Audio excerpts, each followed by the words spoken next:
keep them in your home or love to see them in theirs. These are the creatures that bring us all together. Reptiles. We're going to be delving into the experiences of reptile lovers from around the block and around the world. This is the Reptile Talk Podcast.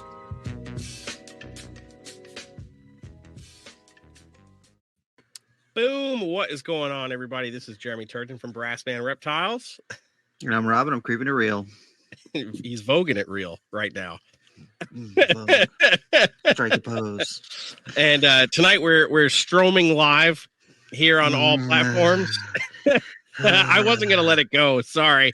That's okay. That's okay. I deserve that one. We've only been doing this for 140 something times. You know, you'd think that I would understand how to say streaming, but again, words escape me. It's okay. It's fine. How are you doing, Rob? I am just barely alive. It's just this last couple weeks has been a lot, so I am doing okay. But I'm hoping that I can get outside this weekend. Yes, absolutely. Because it's been cold as hell, and we got snow last weekend. So yeah, I'm not about it. Yeah. What about you? How you doing? I am doing well. Just coming back off of a large trip that kept me away for a while. I'm not talking about it just yet, so I'll be making some posts about it very soon. But I had a great time. So I came back and came down with some kind of cold, bug, whatever, as one does at the drop of a hat.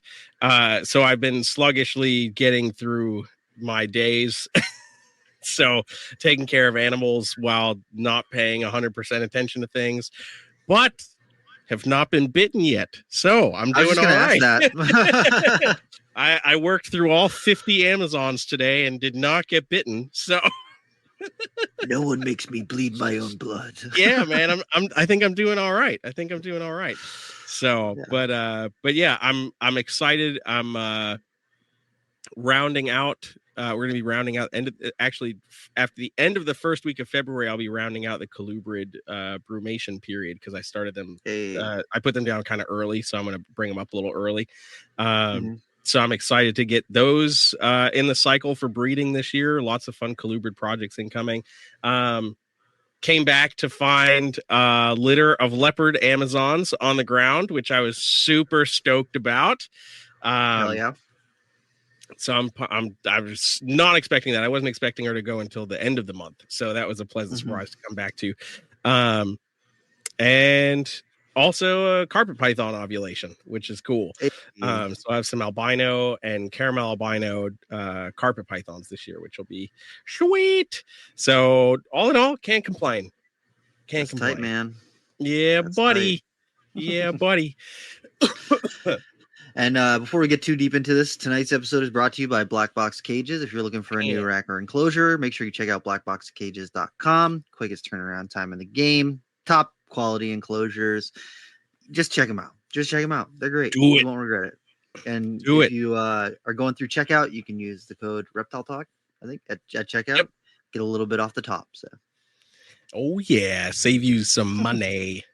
Everybody needs to save money right now. Yeah, for real. Yeah, it's a thing, guys. It's a thing. Oh man. But heck yeah, I'm super stoked for tonight. We're talking about one thing that I know a fair bit about, one thing I know absolutely nothing about, but Rob knows about. So I'm super excited. Excuse me. Are you stroming over there? I'm stroming.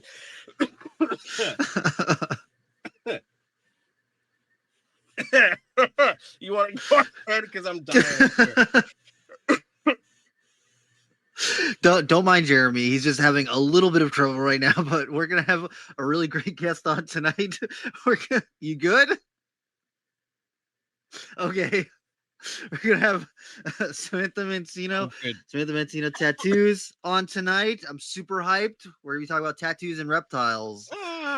Bam! There we go. Hey. Hello. Sorry, Stromer's moment over here. Jesus. Oh man. So how are you doing this evening? I'm good. I'm preparing to go to Peru in a few days, and I have a bunch of tattoos lined up right before. So That's Okay. always fun. You're like down to crunch time. You're like, I gotta cram everything in, doing drawings and all that stuff. Or do you draw like really far ahead, or do you like try and get closer to the day? closer to the day, I would. Yeah. Every Or tattoo I know, that's kind of how it runs for the most part. yes. Unfortunately, yeah. Yeah, I mean, it's a very time consuming job. And so, for the people who might not know of you or have heard of you, what kind of brought you to reptiles and like exotic animals? And then you also incorporate that you do really incredible tattoos that feature reptiles. And so, I've been following you for a while online, and I really love the tattoos that you do. And so, what kind of brought you to where you're at in your journey? Well, I grew up in St. Petersburg, Florida, so we have a lot Mhm. of wildlife and reptiles. So I was I was outside a lot as a kid, and then later I got into keeping them, and in my early 20s I got into keeping snakes specifically. And Mhm. I started with a California king snake, and I did my first snake tattoo like 16 years ago. I mean, I've been tattooing Really? 16 years. So, yeah, it's sort of one followed the other. That's awesome. Yeah. Yeah. Do you remember what kind of snake the first snake you tattooed was, or was it like just like a generic like?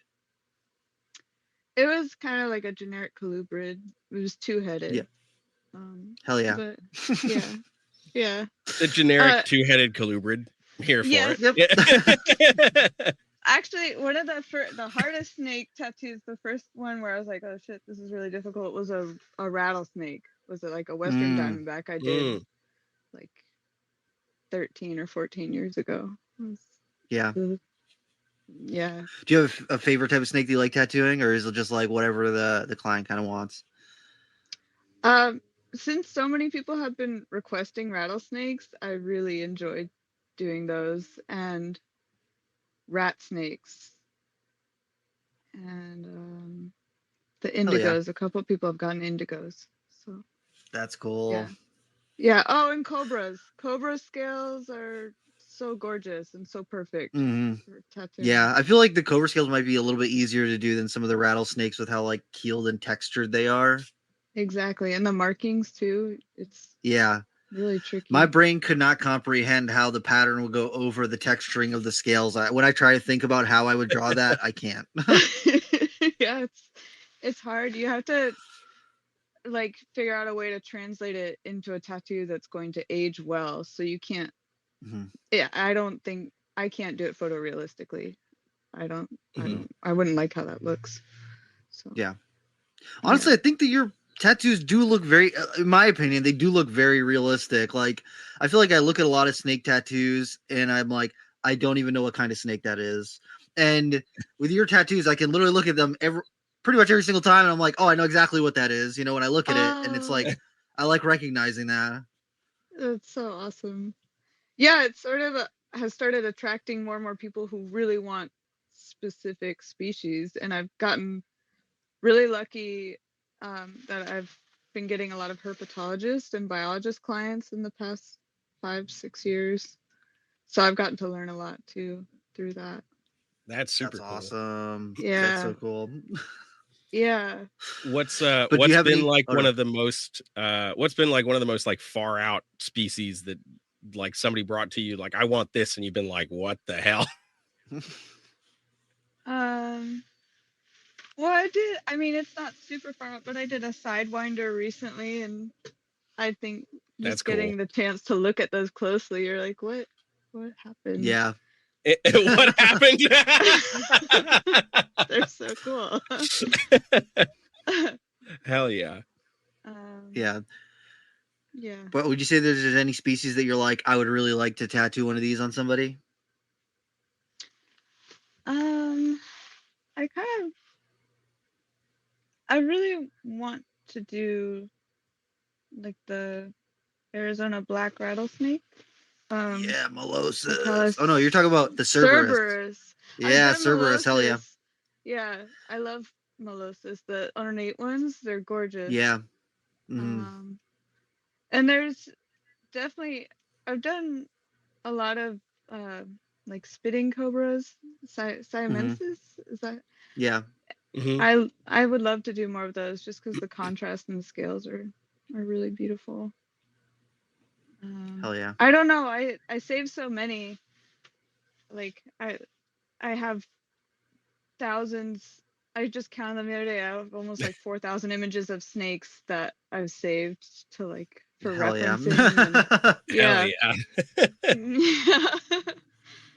Yeah, I look back through my like screenshot folder of like I'm like, oh man, I need to remember where this picture was, and like the I don't know, Jeremy, if you saw that a couple weeks ago, I think I reposted it. There was a albino Russell's viper, and oh yes, then like the leucistic or ivory looking scrubs in Southeast Asia, and like when I'm going through my screenshots folder, I'm just like, oh my god, what is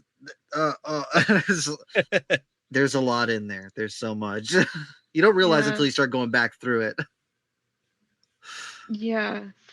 I just started a sleeve. It's most of a sleeve where he let me pick the viper, and I think it's called a Malcolm's pit viper. It has the high contrast. Is that right? Malcolm's viper? Yeah. Yeah, Malcolm, yeah.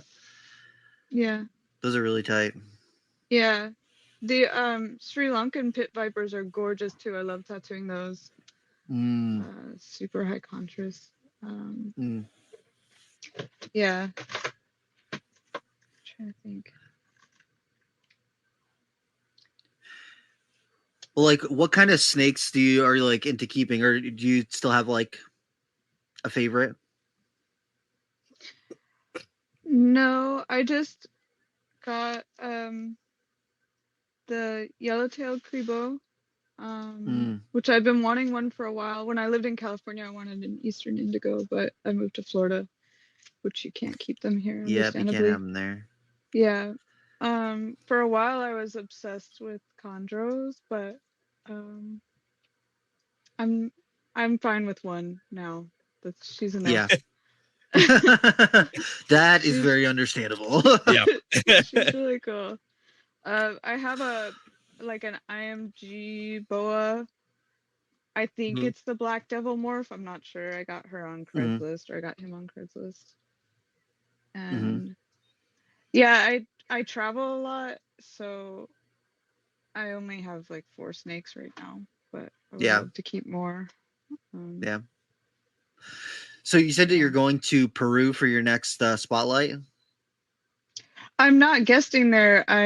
okay. A herpetologist reached out to me she was asking for designs for fundraising. They're doing a study on snake evolution in the Amazon in response to human activity. So she gave me a list of species, and I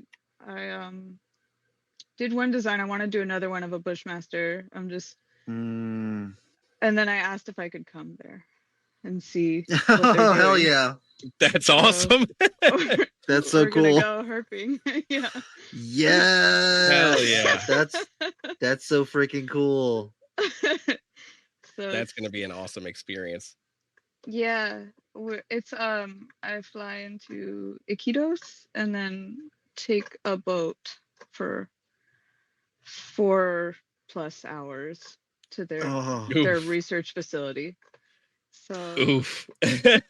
Get all the Dramamine. Get as much as you can get. Okay. That sounds cool, really exciting. So you're gonna be like hanging out, doing some herping. There's so many cool species down there. I'm guessing like Bushmaster's top of the list, right? Of course, yes. Yeah. I really want to see one. Yeah. The design I've given them so far, I think it's called a 2-lined forest viper. It's 2-line something. Sorry. It was yeah. That's okay. We can still hear you. Yeah. so sorry. You're good. I've done many a live stream as a black rectangle.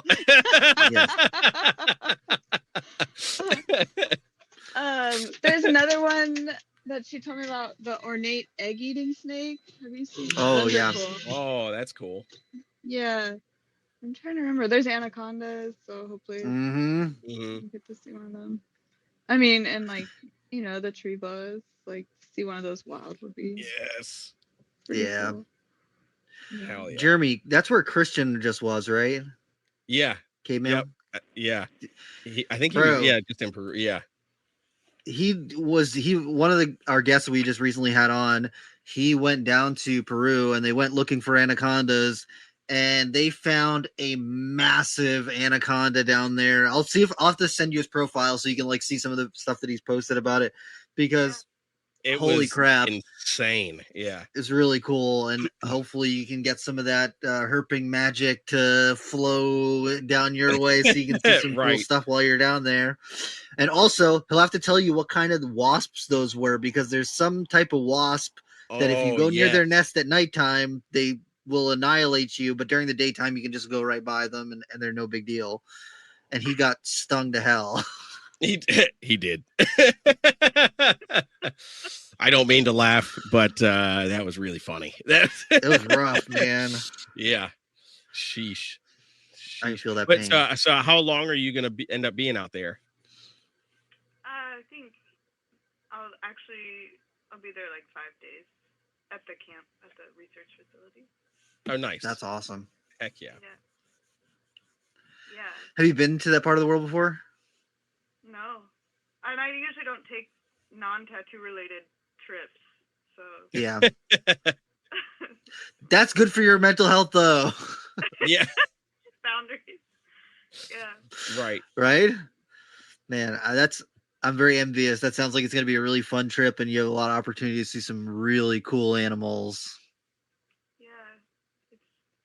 I think it's important, especially, I mean, I know in Florida's being developed so quickly. I try to go with herping here as much as I can. And it just seems like there's less and less places to go. So I want to see as much as I can. Mm-hmm. Yeah. Yeah, it's Totally really hear rough. that. Like with how rapidly a lot of places are expanding. It's really, really sad, because like even I went back to one of the places that I used to go herping when I was a kid near my childhood home in Massachusetts. And I lived south of Boston, kind of in the suburbs, but the area where I lived had a lot of like protected woods and everything. And one of the areas that I used to go to, and I used to post YouTube videos from like this area all the time of like milk snakes and ringneck snakes and tons of garter snakes and all this stuff. And I went back there a couple of years ago before I moved to North Carolina, and it was just flattened. The whole place, they turned it into an apartment complex, and like everything was gone from that whole area, and is very heartbreaking, because like I know that there was a very rich snake population that was there, but they never, the people who are developing there would never know that. I'm willing to bet they don't do an environmental impact survey to determine whether or not it's going to affect the native snakes of an area, Yeah. which is a bummer. But Yeah. and Florida, and even if they do, to get them to care, yeah, is like the other element of it too. Yeah. So you've got that on the horizon, and then what's your next trips after that? I work in New York, and then I go to Salt Lake City, and then after that I'm going to Cape Town. I'm working the South African Tattoo Convention. Oh, cool. That's exciting. Yeah. And I took a venomous handling certification course recently with the Rattlesnake Conservancy. Hell yeah. And they're fucking awesome. But there's I think it's called the African Snakebite Institute. Yeah. Yep. I think I could like coordinate that with my trip if they had a course in the same time frame. That would be That awesome. would be really cool. Yeah.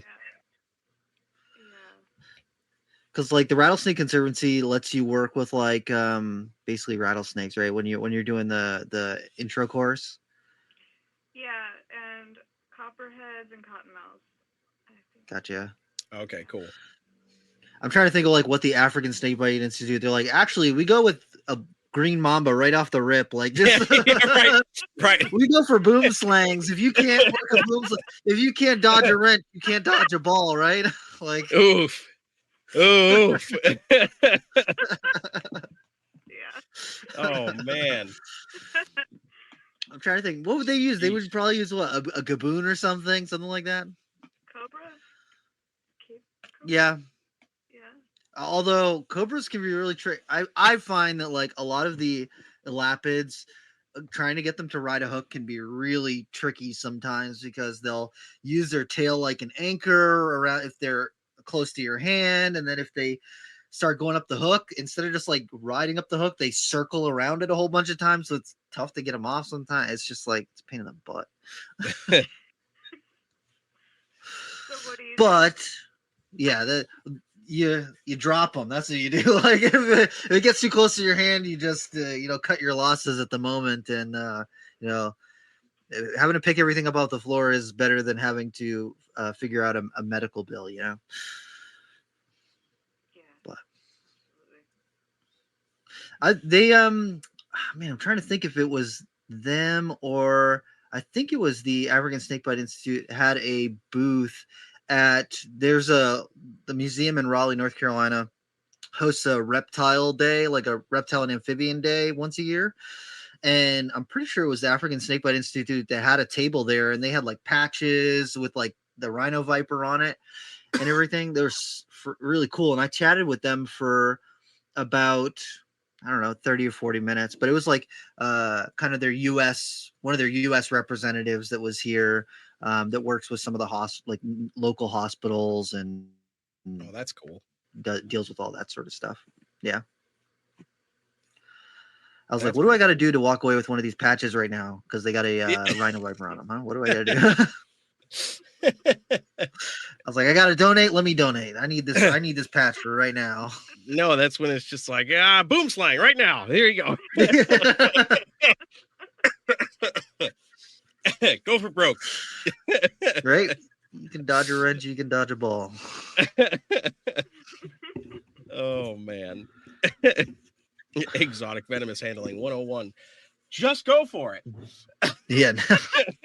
Honestly, that's what the Hamburg show is like. They're just like, you've never had a venomous snake before? Here's a king cobra. Like, you got $500? Cool. It's horrible. Oof. Have you gone to any of the because I don't know, do they still have shows that host venomous stuff in Florida? I'm trying to think. I can't remember. When I was like 17, I went to the fire show in Orlando, and they had a section that was a section of that show that was like labeled off for venomous, and you had to be like 18 or older to go in there. No, I've never seen that. Yeah. That was a long time ago. Dang. But yeah, if you ever get a chance, if you ever find yourself in Hamburg, Pennsylvania, go check out the Hamburg, Pennsylvania Reptile Expo. It is the wildest thing that you're probably ever going to see, because there's just like, there's not a ton of vendors that have venomous stuff, but there's just lots of rattlesnakes on tables. Yeah, you're like, okay, how many of you have got all 10 fingers? I've been seeing too many people walk around with all 10 digits. I have to fix this. That's what I think. Like the first time I went, I was like, Western Diamondback rattlesnakes for $40? What is happening right now? This is dangerous. Ooh. Yeah. Ooh. I don't know. That may have changed since then, but man, I've seen. God, I hope that, so. That scares me when I see venomous snakes for under $100. I'm like, oh, that's like someone's like, well, I could go out to dinner tonight, or I could get this venomous snake, and I'm like, maybe you should go out to dinner. I don't know. Yeah, go for the steak, bro. Yeah. Tempting. Yeah, right. Very. Oh man, Yeah. that's funny. Yeah, it's interesting. Like the venomous wise, as far as shows go, like there's just very few and far between in the country that are really Yeah. doing anything venomous wise. Which I mean, I understand. Obviously, a lot of states have regulations. Certainly, none like Mhm. quite like Florida, but they all have those regulations, and I feel like a lot of those guys are just like, "Nah, we're just not going to deal with it." Yeah, basically. I'm trying to think of like what we got, like the Hamburg show. There's a few shows in Texas, and then the Mid Atlantic show in North Carolina, the Columbia show in South Carolina, Hmm. and I don't know any of the other ones that do. Yeah, I'm trying to think as well. I don't think there are much more than that. Hmm. Lame. Yeah. Oh man, I dig it though. I dig it. I also feel like not everybody needs access to the venomous stuff, especially Yeah. when people are throwing it on tables for under $100. Like, Yeah. it's okay. And not every snake is that cheap, but man, there's a lot of them that are. Yeah, right. Exactly. So as far as like the tattooing and reptiles go, uh is it something that you like advertise, or did it just kind of naturally work its way into the stuff that you're doing? No, I never. I mean, just through putting it in my portfolio, it sort of evolved naturally. Um, Hmm.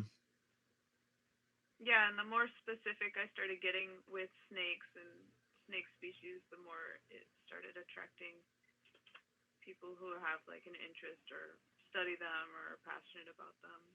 And it also attracts Yeah. a lot of people that just like the image, but I I really love how it's like fed into being able to learn more about them and meet people who study them and have devoted their lives to take, I don't know, keeping them and learning about them. It's really Yeah, awesome. that's awesome. Yeah. That's so cool. It's definitely cool that you've gotten biologists and herpetologists that are paying attention and coming to you for that kind of stuff too. Like that's, I mean, because you're spending in many cases hours with some of these people, Yeah. so you just get to have those conversations that most of us would be like, if I could only touch the hem of his garment, like. Yeah. I think one of the first herpetologists that reached out to me, she's incredible. Her name is Sam Jones. She used to do Burmese python work Mhm. in research in Thailand and then in Florida in the Everglades. And her husband, Max Jones, did a king cobra research project, and I tattooed Mm, both of them and got to learn a lot about the snakes they worked that's with. awesome. Yeah, Hell and yeah. eventually I ended up volunteering with her and another herpetologist named Cassidy. So we did a couple like saltwater croc surveys and alligator surveys and Oh, snake hell yeah. surveys. Yep. That's super That's so cool. cool. Yeah. Oh, I I'm envious. definitely That's love when you can have two passions. My bad, Rob. no, you're When good. you can have two passions kind of collide like that in such an impactful way too. Like it's not like you just got like random Joe Schmo who's like, yeah, can you do this ball python on my forearm? Like some legit people. That's super cool. Yeah. My friend that just got the sidewinder tattoo, we met before I tattooed her to go herping. Uh, so I Oh, could that's see awesome. her Yeah, let's fucking black-tailed go. rattlesnake in Arizona. Yes. So we just met in a park after That's tattooing. hype. That's awesome. Hell yeah. Yeah. Yeah. That's so freaking cool. Yeah. I I dig it. still have not seen a Melosis, man. I'm very envious. That's my favorite rattlesnake, and I have yet to see one. I've been trying to make an Arizona trip happen for the last couple of years, and I just have not been able to do it. And I have a deep need to see one of those in the wild. And then I want to see some Cerberus too, but like Melosis are the Yeah. top of the list for me. What about a speck? I really wanted to see a speck as well. So I have seen a speckled. I went out with a bunch of people kind of from like the NPR crew. We had, Justin Julender there, and Matt Mitchell, and a bunch of people, and they were like, "Oh yeah, there's like this one area where we're gonna like go off the road a little bit, and then we're gonna like climb this big rock face, and just watch where you put your hands because there's speckled rattlesnakes like all over the place here, and they're like kind of like a kind of pinkish color." And so we're like walking around, and I'm like, "Oh, look, a tarantula. Oh, look, a tarantula. Look at all this stuff." And then, I hear somebody shout, "A rattlesnake." And so we go over there, and now we got 6 headlamps, and it's just curled up. It's like was not moving. It was just kind of like perched up, and everybody's, it did not care that we were there at all. And, we spent a good amount of time there, checking them out. Oh man, my phone's going crazy right now. Basically, we spent a good amount of time like hanging out at it. I took a couple pictures of it, but I was like, I whenever I'm with a big group of people and we find something cool, I always want other people to like get to experience it. So like I was trying to just like get out of the way. I'm like, "Oh man, that's freaking cool." And then I'm like, "Okay, I'm gonna go over here for like a minute." And like I took a couple pictures and hung out with for a little bit, and then I was like, "Okay, I'm gonna see if I can find another one." So I start like walking around, and it's pitch black out, so I'm just got my flashlight walking around, and there was like a good amount of tarantulas all over this area, and like the camel spiders, the sulfuge, those guys, there was a few of those out there. And but we saw one speckled rattlesnake on that trip, and then a lot of the Great Basin rattlesnakes, the lutosis, which are like really cool. And I did not know very much about them until I went on that trip, but I saw a lot of them while I was out there. It was like southern Utah, northern Arizona, and the adults are really cool. They're like, Jeremy, have you seen those? They look like cookies and cream. Like the saddles are like dark, and then they have like a light white base to them. They're like That's so cool. interesting looking. Yeah, that's super cool. Yeah. I recently stopped by a different client invited me to check out the venom lab he works at. So I got to see Cool. a bunch of rattlesnake species I'd never seen in person before. Heck yeah. A Cerberus and prairie rattlesnake, which Mm. banded rock rattlesnakes, tiger rattlesnakes. I also Tigers saw are cool. for the first time. Oh, Pretty awesome. I've That's never seen awesome. one in real life. See, I've taken that for granted so bad because like when I was younger, I would go to the Hamburg, Pennsylvania Expo. Like I try to go once a year, and they literally just be like cups and cups and cups and cups and cups of Gaboon Vipers for $150. And so that was like my first experience with them. And then I knew some people who privately kept them, so I was able to go to some people's houses and see them. And then going to Nerd, I would see some there. And then working at Nerd and getting to work with the ones that they had. And I feel like I take them a little bit for granted because they are a very interesting looking snake, but I'm always like, Gaboons are cool, but have you seen rhino vipers? And like, I don't know. I love rhino vipers so much, so I'm like, why do Gaboons get all the credit? Rhino vipers are just as cool, I swear. Yeah, those are really beautiful. Yeah, I got the impression that Gaboons are really popular as pets. And actually, they get bit. My client was saying that people get bit often in the States by their pet Gaboon vipers. Yeah, because they think it's chill. Because most of the time they go at this pace until it's not time to go at this pace anymore, and then they are lightning. Yep. So people think that they're chill when in reality it's just like, I'm just putting up with you right now. I'm putting up with you right now. I'm putting up with you right now. And then all of a sudden one day they do something wrong and the thing's like, it's like, I'm done. Yeah. Yeah. And you don't even know that it's happened until you just see like, oh, I'm bleeding now. And that's probably a bad thing. Like, I wish I had a Gaboon Fang on me to show you, but like the mechanical damage from the size of their fangs alone is brutal. Like their fangs are not to be messed with. It's like a little knife, basically, that just and it Pretty injects much. venom. It's horrible. It's brutal. I'll say like when Yeah. I posted a while back, well, when I was a nerd, I had found a Gaboon Fang in like one of their enclosures and then a rattlesnake fang, and I put them side by side, and I was like, this is just not good. It's really not good. If you were to get bit by like getting bit by a rattlesnake would suck, and like the venom is really bad and blah blah blah blah blah. But like when I look at the size of a fang, I'm like, even if it didn't have venom, getting bit by a Gaboon Viper would be Would suck. horrendous. It would be so bad. Suck. People don't like getting bit by Amazon tree boas and emerald tree boas, and those teeth are still not the size of a Gaboon fang. So, I don't like getting bit by anything.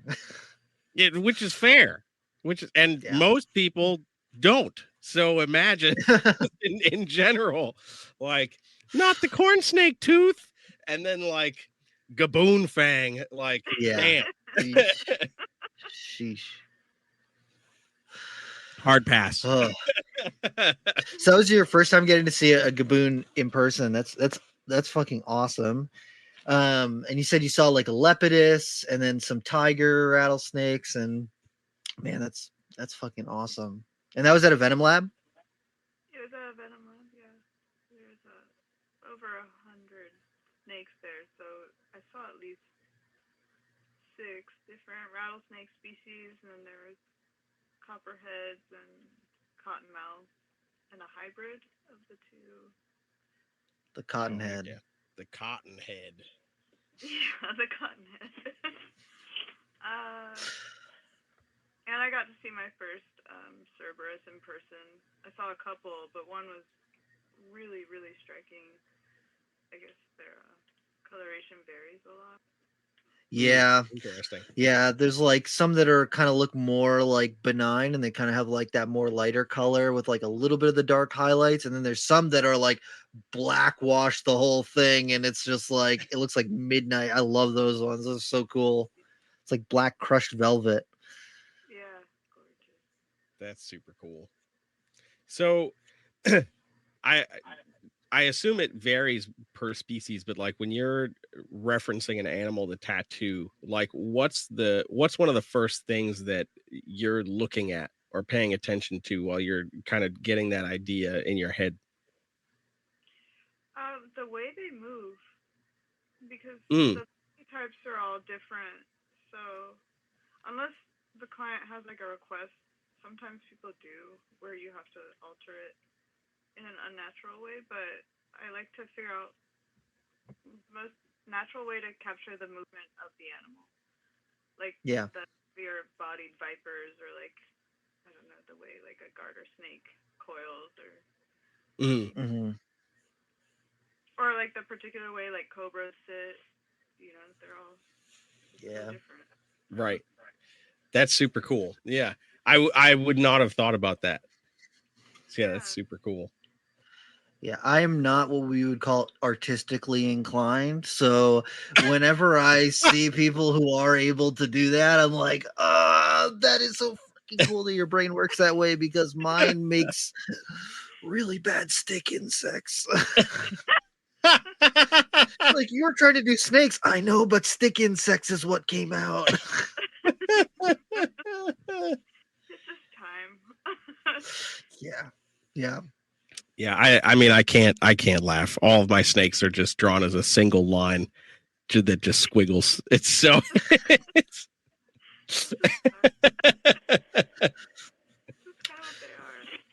Yeah. I use a bold Sharpie for the Gaboon Viper, but it's still the same concept. Very sluggish. Yeah. So when you're doing the tattoos, do you use like a variety of different angles for your reference photos? Yeah, I have to. Because often I'll have to either draw the shape on the person's body to fit correctly, or just figure out a shape that I don't have a direct reference for. So I try to capture like the shape of the scales and the physique as best as I can. So I need a bunch of references to understand it without seeing it in person. Yeah, when I was looking for photos for like some of the tattoos that I've got, trying to find one that I felt like captured what I was looking for was so freaking hard, because it's like when I'm scrolling on social media, I'm like, oh, I like that picture. Oh, I like that snake. Oh, blah, blah, blah. And then when I'm like, okay, this is gonna go on my body, I'm like, I cannot find one picture that is doing what I really want out of this right now. And so it's like, trying to figure out all of that stuff is tough. I don't know. Yeah, there's usually not one. Yeah. Just one that will work. But it's good to find at least like the face, at least a very clear reference for the face shape and scales. Mm-hmm. Yeah. I used Janet for a painting because of that, because she's such a beautiful scrub python, and I wanted to paint. Scrubs are just like so like striking. Like when you look at them, they just like catch, for me, they just like catch your eye. So especially like Barnecks, they just like immediately draw your eye to them with the netting on the scales and the contrast of the pattern and everything. It's like, for me, it's hard to like look away from them almost. Yeah, they're so beautiful, and they get pretty big too. Seems like. Yes, they could definitely get very, very big. I've seen some that are almost too big, but I've seen some that are, pushing 16 feet, and like that's a lot of snake, especially because they're thick. Like they're not as thick as a Burmese python, but they're like athletic thick, right? So like they're not like a power lifter, but they're like, somebody who's got the sleeper build where you're like, oh, that person looks how muscular, and then boom, they just show up and freaking like, I did not know that you were that strong. Why are you that strong? Right.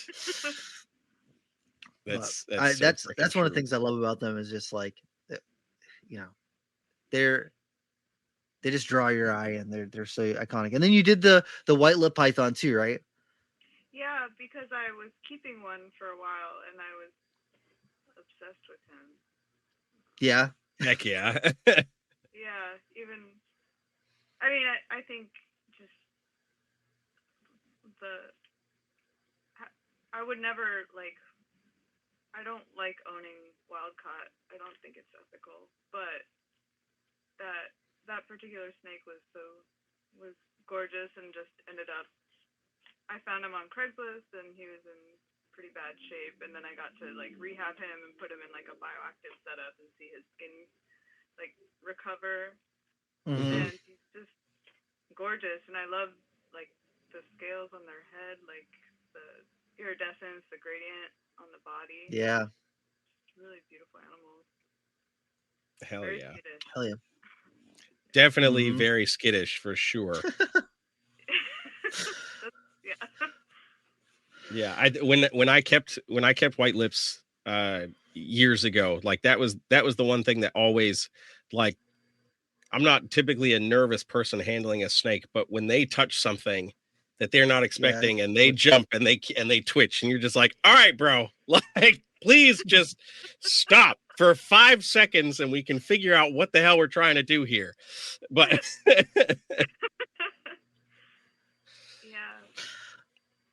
that's one of the interesting parts about keeping them. I've kept a bunch of different snakes in the past 13 years or something. Is there all their temperaments are so different.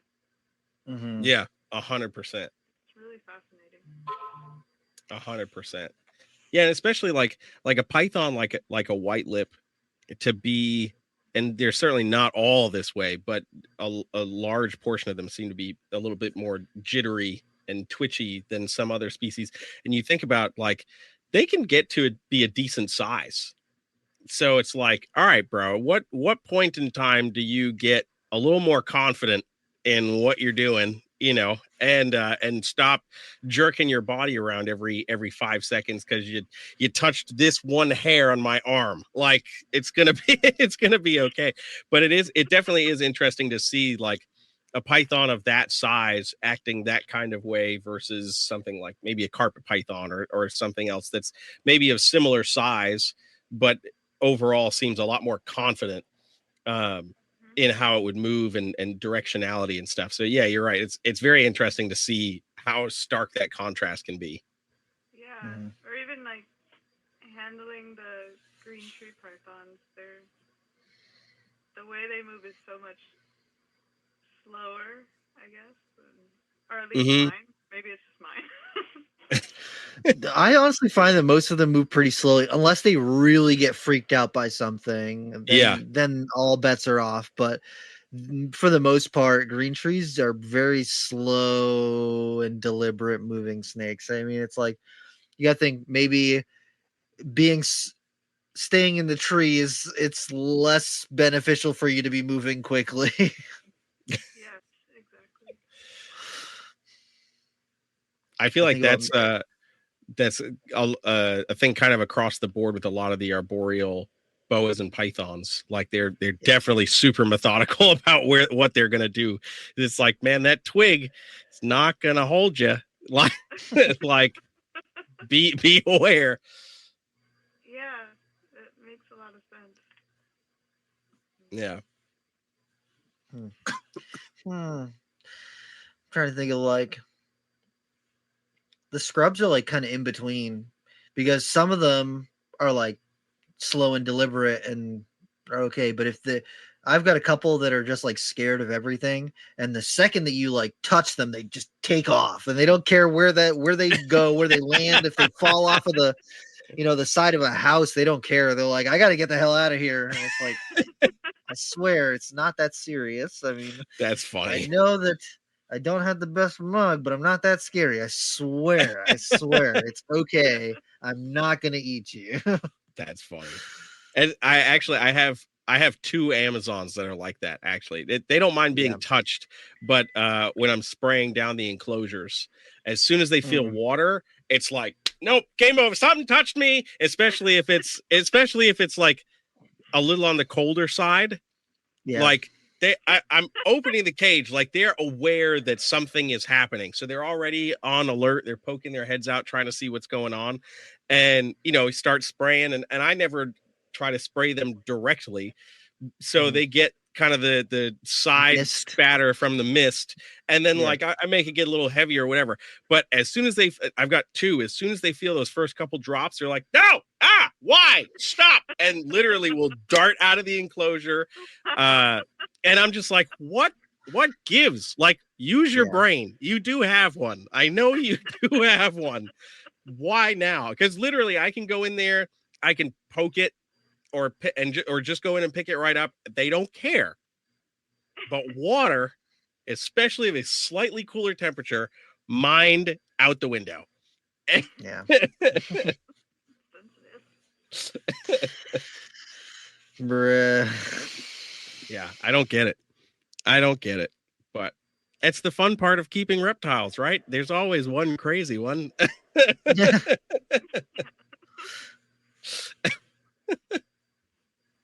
Oh man. I think.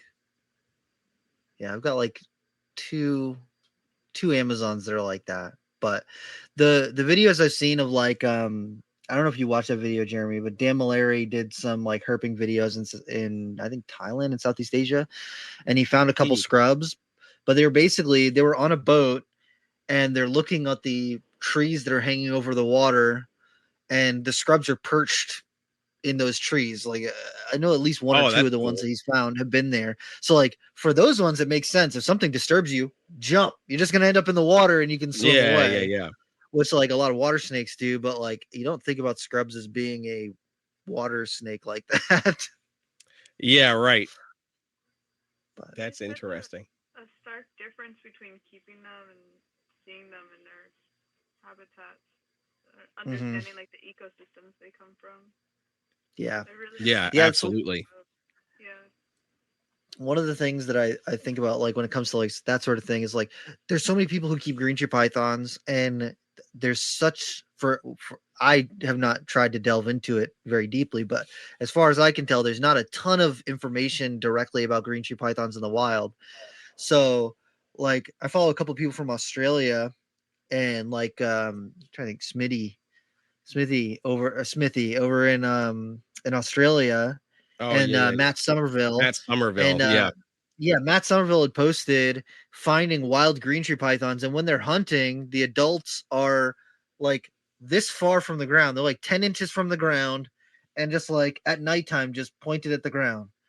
And they would not find any babies at nighttime, but then he'd go out, and it's like the time right after babies had hatched, and during the daytime the babies would be out hunting, same thing, like 5-10 inches off the ground, but only in daytime, and all the adults would be hiding during the daytime. And so like when the babies are little, they're hunting during the day, and then the adults are hunting at night, and they're not hunting at the same exact time. They're probably hunting for different prey, and it looks like the babies are mostly hunting for little lizards and geckos and little creatures, running around on the ground. And then the um the adults were looking mostly for like mice and maybe amphibians and things like that. And so like when I think about like conventional wisdom for a lot of people who keep green tree pythons is like, to get them started, you have to go into a dark room at nighttime with a little headlamp and heat up a pinky really hot, and harass them with it and all this stuff. When naturally in the wild, they're actually not hunting at nighttime. They're sleeping during the babies are sleeping during the nighttime, and then they're hunting during the daytime. So we think that we know all of this stuff, when in reality it's actually almost the opposite of what they're naturally doing in their environment. Yeah, it makes such a difference. I think That's Mine, about true. little stuff like that all the time. it's I have mine set up in a bioactive paludarium. It's like one of the bigger ones with 3 feet by 3 feet, and it has about 10 inches of water at the bottom, and she swims at night, which Really? I was really surprised by. That's interesting. That's wild. Yeah, it's pretty cool to see, and it's so good for her skin, obviously too. So, but Yeah. That's super interesting. yeah, Huh. the only book I could find was the Complete Chondro, or the More Complete Chondro, Yep. Yeah. Greg Maxwell. Um, yeah, yeah, and I think it would make such a difference to know those things for husbandry. But there's Yes. just not a lot of research on Absolutely. most species of snakes. Yeah. Because like the funding's just not there for a lot of this stuff. If it's not, some of the funding goes into venom research, and finding ways that they can make medicine or better painkillers or things like that. Something where they can make money off of whatever they're researching. But just understanding these animals in the wild, there's not a whole lot of. It's got to Yeah. be some people who are just passionate about them, and then go and do all this research and submit it for their own purposes. A lot of this is done by citizen scientists, I use in air quotes, of people who are just interested in this stuff. And one of the things that Justin Julander was telling me is like, make observations, write them down, document as much as you can, and literally you could submit stuff that can get published in a scientific literature because you're actually documenting it, and you're somebody who cares about it. Because That's true. there's so many things that people just don't care about, or they don't care to document, or to put down on record. And when we went herping in Utah, that was like one of the first times that I was like kind of trigger happy with my temp gun. And everywhere we went, I was just like temp gunning everything. Like when we found something, I was like, okay, we found it right here. This is the temperature that the ground is at right there.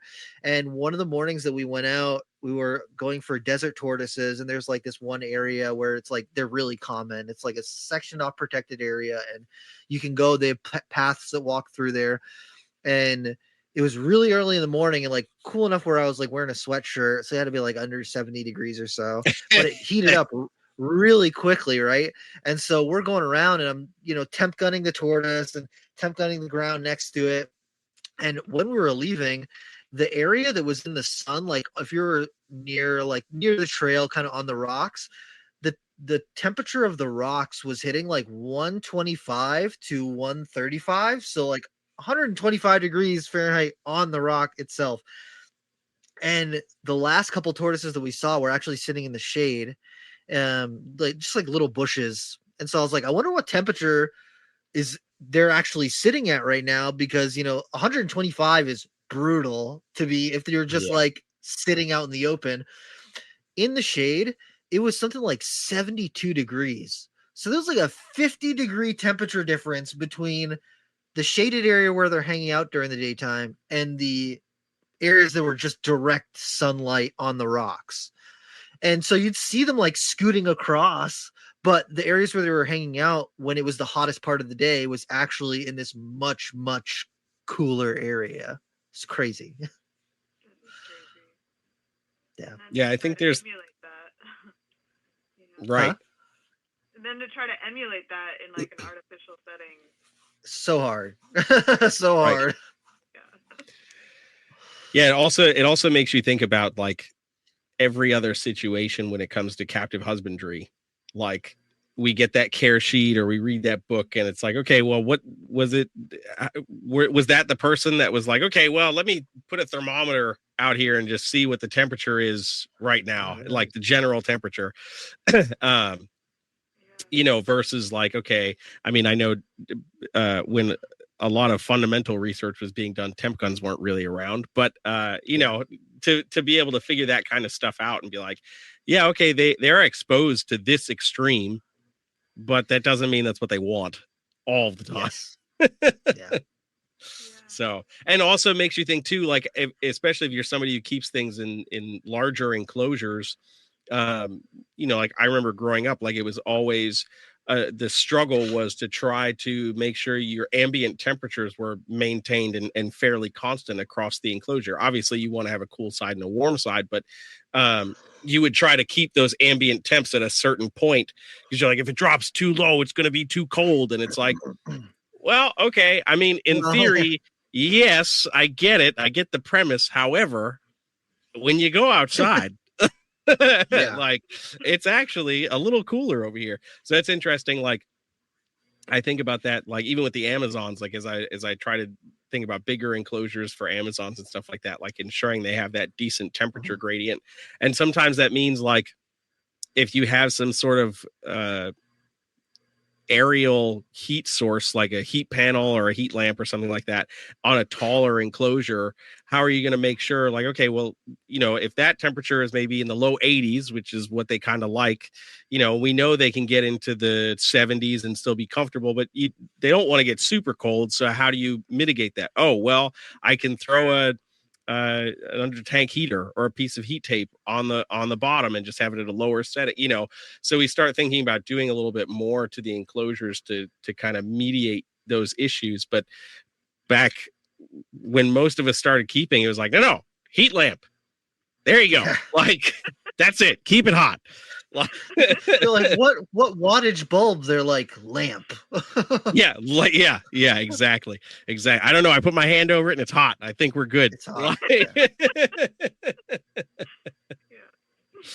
Oh man. But yeah, it's interesting to see as we start figuring more of that kind of stuff out, like what we can take and bring into the captive husbandry space for so many of these animals, and especially as people are putting more time and effort into enclosures and designs and stuff like that. Like how can we make sure that we have dotted all the I's and crossed all the T's, and provided that as close to naturalistic replication as possible? Yeah, it's really challenging. I love bioactive setups so far. I mean, the space I have them in. I was hoping to try to build something. I'll build my own like ceramic setup for a bioactive. But it's pretty challenging just to get everything you need and make sure it works for the snake, and that you don't get mites from, I don't know, plants or however, 'cause it happens. And then, yeah, certain, like, the heavier bodied snakes will, like, crush the plants, but it seems to, I don't know, I feel like they thrive in it, but I don't know if it's very popular. Do you guys do any bioactive setups? Have you ever tried it? I did like years and years ago when I did dart frogs. Like the amphibian space was like, I joke now because like bioactive enclosures are like the buzz thing for reptiles, but amphibian people have been doing that for probably decades now. So like that was where I had like my first experience with it, and I enjoyed it. I definitely agree though, like trying to move into larger animals and make that accommodating for them poses a lot more challenges. And can be a lot more frustrating to try to accomplish, especially like Rob and I have talked about it with like blood pythons and short tail pythons, like an animal that might do well in theory will destroy an entire colony of isopods and everything with like one time peeing with just that insanely acidic urine. So like trying to make that work, like that's way more challenging than like some of the like micro geckos or some smaller snake species, or even like the tree boas and tree pythons and stuff. Like they would do well in setups like that. But yeah, I definitely think it's important to really look at everything, because sometimes, like I said, for certain species it doesn't always make the most sense, and you'll just find yourself having to like rebuild and redo time and time and time and time again because of just how the animal naturally is in a captive enclosure.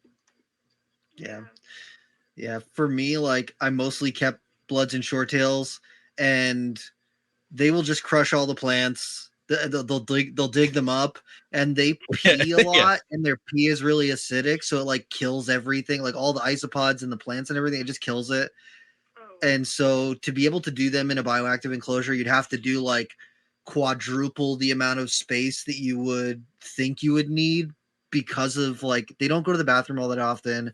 You'd have to supplement, so it'd end up being a lot more work than what I would want to put into it. So I haven't done it because that's like mostly what I've kept. And then the scrubs, I'm like, I'll put fake plants in there and some like tree limbs and stuff. But again, I'm like, I really don't want them to crush the plants. It's easier for me because of the number of snakes that I have and everything. I'm like, it's just easier for me to not do those sort of things. I'd consider it. Like, I want to get into venomous, and I would love to do like a rhino viper in a, an enclosure like that. I think that it might go okay. I don't know, honestly, though, because they're kind of like a little blood python too, where they're like, hold their poop and then they pee all the time. So I don't know if they would work, but I would love to have one in a bioactive enclosure. I bet you it would look badass. But like, something like copperheads, I like Transpagos copperheads. I would like to do those in something like more natural like that.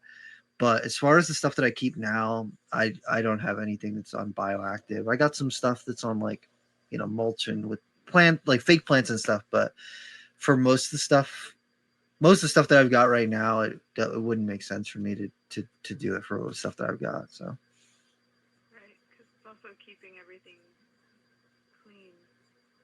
Yeah. Yeah. It's like, I still have a lot of bloods and short tails. So like a lot of that stuff, it's just easier for me to do paper or paper towels on them. And then the scrubs, I've got some on mulch and some on paper and some, a variety of different things. I have a few geckos too. I could probably do their enclosures in bioactive and it will probably work out pretty good. But I don't know. I find that like I have a system of how I run through things, and it'd probably take me time to adjust to it. Yeah, keeping them seems very tricky. You definitely have to develop a system to keep all your animals healthy. Yeah. Is that absolutely? Like, sticking to certain species is easier too, because you get to know exactly what they need. Mm-hmm. Yeah, exactly. Yeah, 100%.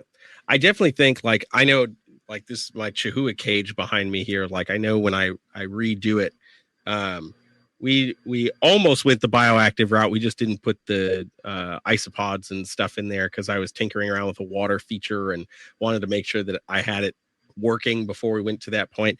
And there's no longer a water feature in there. But but I know like at some point I'm going to end redoing it just as things have kind of grown and shifted. I'll probably take that in the bioactive space because that's one of the ZoomEd skyscrapers. So it's like 18 by 18 by 36. It's got all this room for all that stuff. And like, I think that would be really fun to do. So yeah, and I do, when I was building this, I was reminiscing on doing those dart frog enclosures when I was a kid, and I was like, man, this is really fun. Like I do enjoy kind of like creating that ecosystem space. But yeah, then I think about like, yeah, you know, it is also a little easier to clean when I can just go in and wipe it down and we're good to go. I see that. I understand that. Yeah. I want to try to set one up for the yellow-tailed Crebo. I want to make a bigger. He's in a 5x2x2 right now, but I want to make a big enclosure and see if I can get something bioactive for him and see what. That would be super cool. That'd be cool. Big. I think he's around 6 feet or something. Oh heck yeah, that's awesome. That'd be cool, especially if you had an enclosure that was even a bit taller, where you could get some bigger plants in there that aren't going to get dug up or anything as he kind of like roots around through stuff. So Yeah. that'd be super cool. Yeah. Let's see. Another project. That'd be sweet. Hell yeah. So Rob, that's what you got to do if you're going to put a blood python in a bioactive. You just got to have a 12-foot tall cage so you can put a tree in there. I'm not putting it past them that they would still dig it up. Exactly. Have you seen those videos out of Southeast Asia, like where they're finding them and they're like pulling them out of root systems of trees and stuff? I'm Yeah, like, exactly. What are you doing in there? Yep. It's like cats in boxes. They just want to go and sit inside of it. Exactly. If it fits, I sit. That's it. That's great. Oh man. That is hilarious. Yeah. Man. Well, that is super exciting. I'm looking forward to if you're able to do that. You should post clips along the journey. I'd be curious to see how that goes. Heck yeah. Yeah, I will try. I might get some of the next trips. Right. Yeah. Hell That's yeah. awesome. I dig it. Well, hell yeah. We're just over an hour, so that is typically about the time that we record for. I wanted to say thank you for coming on, but we do have one question that we wrap up every episode with that we ask the guests that we have on.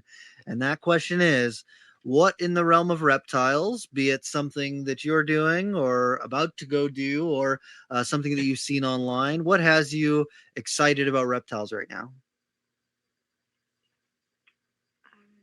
This upcoming trip to go see these herpetologists doing this study on, snake evolution and see these. Hell yeah. Amazon.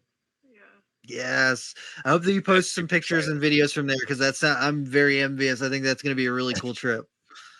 Yeah, very excited. Hell yeah. I dig it. And then if people want to follow you online, where should they find you? My Instagram is S.Mancino tattoo. And that's it. There we go. Yeah, that's all. Bam. Hell yeah.